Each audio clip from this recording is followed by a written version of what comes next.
حبيبي يوسف، ما كنتش ناوي أقول لك هالكلام، هاي جيت. ما كنتش بدي أضغطك،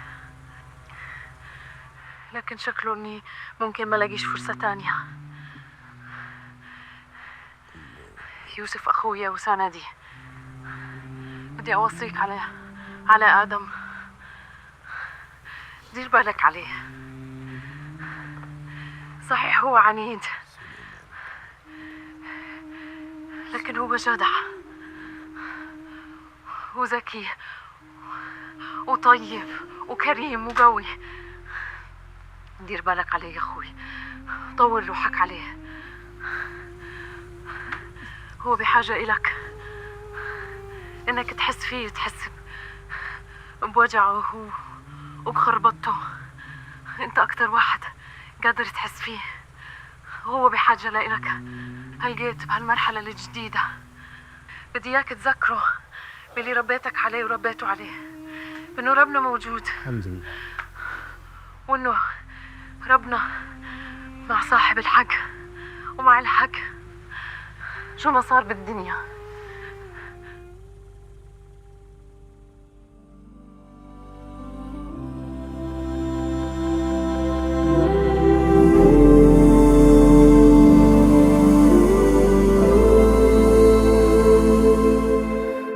When everybody else is asking, is tonight Laylatul Qadr?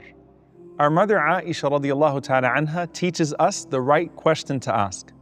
She's hearing all these amazing things about Laylatul Qadr. خير من ألف شهر. It's better than 1,000 months. And in it, every matter is decreed. And then she's seeing her husband sallallahu alaihi wasallam, who already worships like no other every ordinary night of the year. But now he's doing the extraordinary even by his standards.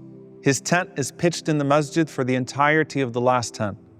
He dips his head into the house for her to comb his hair and to share a quick loving moment. Can you imagine how small you would feel seeing all of that and how insufficient your worship would seem? So she asks the right question. She says, Ya Rasulullah, ماذا أقول إذا أدركت هذه الليلة? What do I say if I find myself in this blessed night? And alhamdulillah, she asked, because how many billions have said this dua just on the basis of her asking a question so many of us would have. Our mother was so wonderfully human in her curiosity and so obviously sincere. And through her single question, every believer was given the simplest key to the widest mercy. He didn't give her a list to memorize or a ladder to climb. He gave her one name of Allah, one attribute, and one ask that could make the night worth an entire lifetime. Allahumma innaka afuun tuhibbul afwa fa'fu anni. Oh Allah, you are al-afu, the pardoner. You love to pardon, so pardon me. How simple and beautiful. He didn't tell her to ask for a house in Jannah. He taught her a sentence that opens every other door. There was no need for a long, complex dua because Allah doesn't need your poetry. He wants your piety and your simplicity and your sincerity in your supplication. And Allah, who has more words than ink could ever contain, is pleased with just that single sentence, because dua is meant to be simple. The best dua in this world is رَبَّنَا آتِنَا فِي الدُّنْيَا حَسَنَةً وَفِي الْآخِرَةِ حَسَنَةً وَقِنَا عَذَابَ النَّارِ. O our Lord, give us the best of this life and the next, and protect us from the punishment of the fire. Because in that single dua, it covers everything. And think about yourself in the last portion of your tawaf. When you're going through your list and trying to figure out how you're going to get all your du'as in, but you're also fighting through the crowds and the elbows and the distractions and the noise. And then as you come to that last wall of the Kaaba, you just seal it with that simple, comprehensive du'a. Likewise, you seal your Ramadan with this single, comprehensive du'a. The best du'a for this spectacular night is so short that anyone can memorize it and keep repeating it even as you walk around or even as you're on your way to the masjid. You could say it all night and nothing else, and you're good. But you can't internalize that du'a if you don't internalize the single name in it. So who is Al-Afu, the pardoner? And what's the difference between Al-Afu and Al-Ghafur and Al-Tawwab, the forgiver and the acceptor of repentance? I want you to think about two applicants before an employer, one of them having a clean record and another one who has a record that still lists the offense, but it says pardoned. they're not the same in people's eyes. And as human beings, our capacity is limited because we forgive, but we rarely forget. And even when we try our best, the scar remains or the label follows, and the past somehow keeps coloring the present. So think about how unforgiving society is to the most reformed former criminal because he still has a record. What would you do and what would you give for a clean slate with Allah, for the ability to completely start over? Allah is Al-Afu, and He does not deal with you like people do. Now, maghfirah is when Allah covers your sin and shields you from its consequence, not exposing you in this world, nor punishing you for it in the hereafter. But the trace still remains in the record as a coverable offense. Afu is even further beyond that. It means to wipe out and remove the trace كَأَنَّهُ لَمْ يَكُنْ, as if it never was. The Arabs used to describe it as عَفَّتِ الرِّيحُ الْأَثَرِ, a wind that sweeps the desert so that not even a footprint remains. See, if Allah was only to the level of forgiveness we've already mentioned, by giving you a grace period of a few hours to repent before you sin so that it's not written down, or bringing in the veil on the Day of Judgment so no one else hears Him remind you before He forgives you anyway, or changing the record in front of you so that you know that you won't be harmed anymore. All of this is beyond human capacity. But Al-Afu goes even further. Afa means samaha. So He pardoned all of it altogether. It's not even on your record anymore. You know, if you can get someone to fix a speeding ticket so it doesn't even show up anymore, imagine Allah fixing the sin so it's completely deleted from your record. And that's why the ulama say that this is the most comprehensive dua. And if a person achieves this level, نال الخير كله, that he has achieved all good. Because the Prophet ﷺ says that if a person has their sins wiped out, رَجَعْتَ كَيَوْمِ وَلَدَتْكَ أُمُّكَ, that you go back to the day your mother gave birth to you. The score of your sin is 0. Do you understand the weight of that? But He doesn't just set you back to 0. On the same night, He multiplies your good deeds, writes for you blessed decrees, and He opens for you doors to success here and Jannah there, with one night and one name that erases all that burdens you and provides all that delights you. And He says, yuhibbul afwa. He doesn't pardon begrudgingly. He actually loves to pardon this way.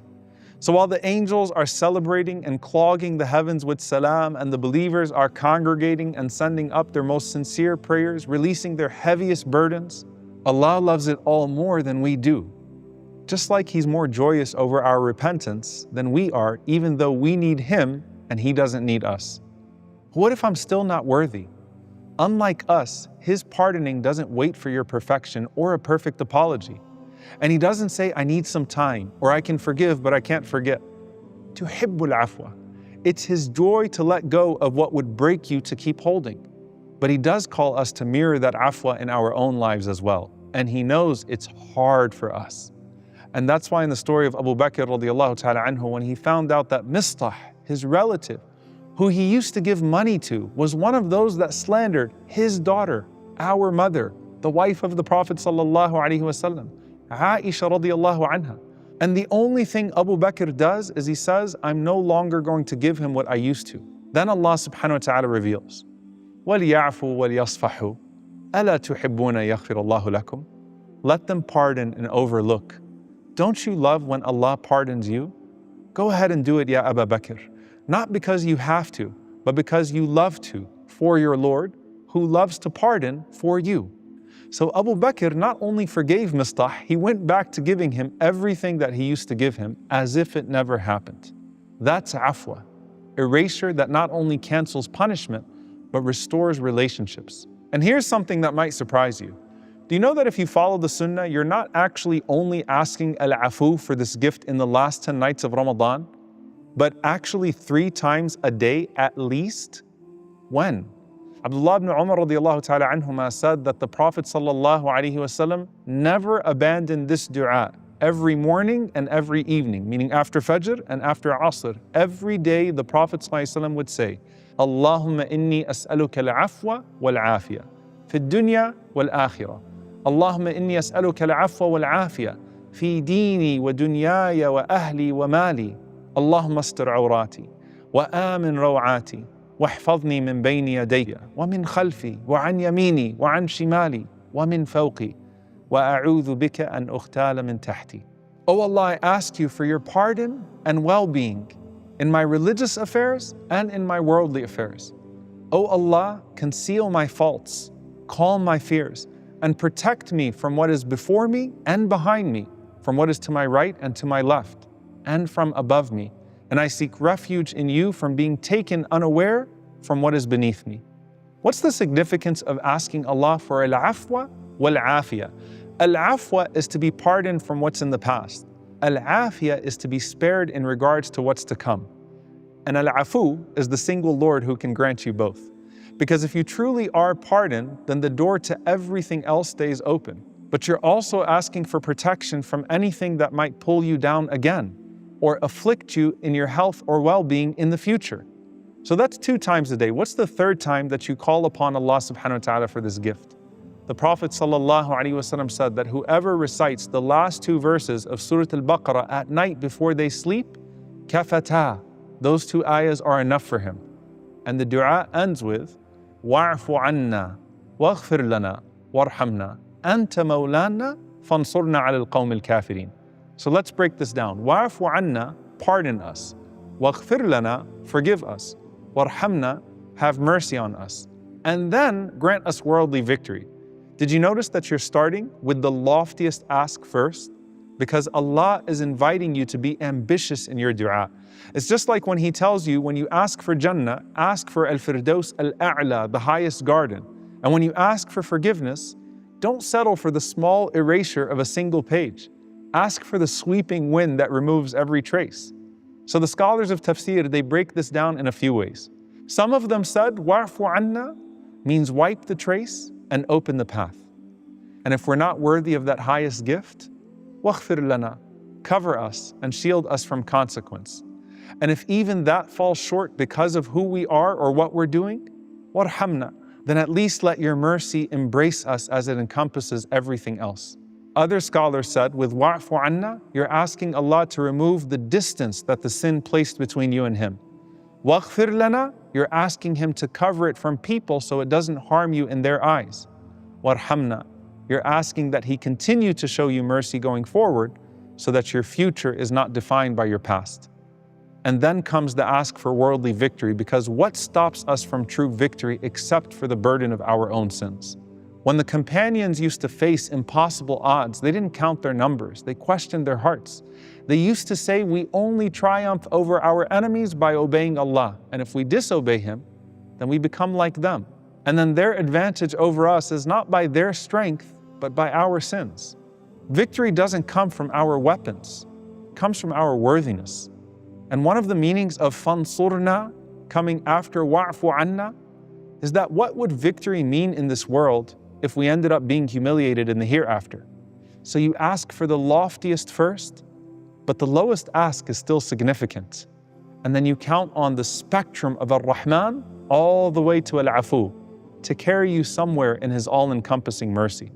And remember what this means for you. Settle people's rights in this world to the best of your ability. Apologize, return, repair.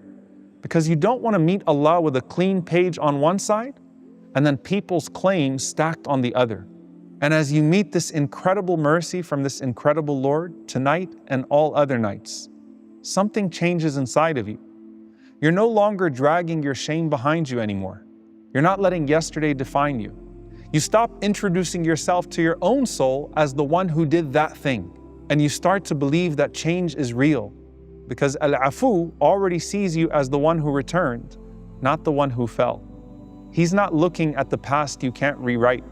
He's looking at the present you choose, and the intention you carry, and the effort you intend to put forth for the future. And He can even lighten the burden of your memory, so that remorse becomes a door to Him, rather than a prison cell that you sit in. And if He pardons you as He loves to, then the month that you just live won't feel like a closed loop, but a blessed opening. The page clears and the path clears. You rise lighter than you thought was possible and higher than you thought was possible. And you'll also start to discover that every time you slipped before, there was wisdom even in that. and your whole story is about to come together. But in order for you to write a new chapter, Allahumma innaka afuwun tuhibbul afwa fa'fu anni.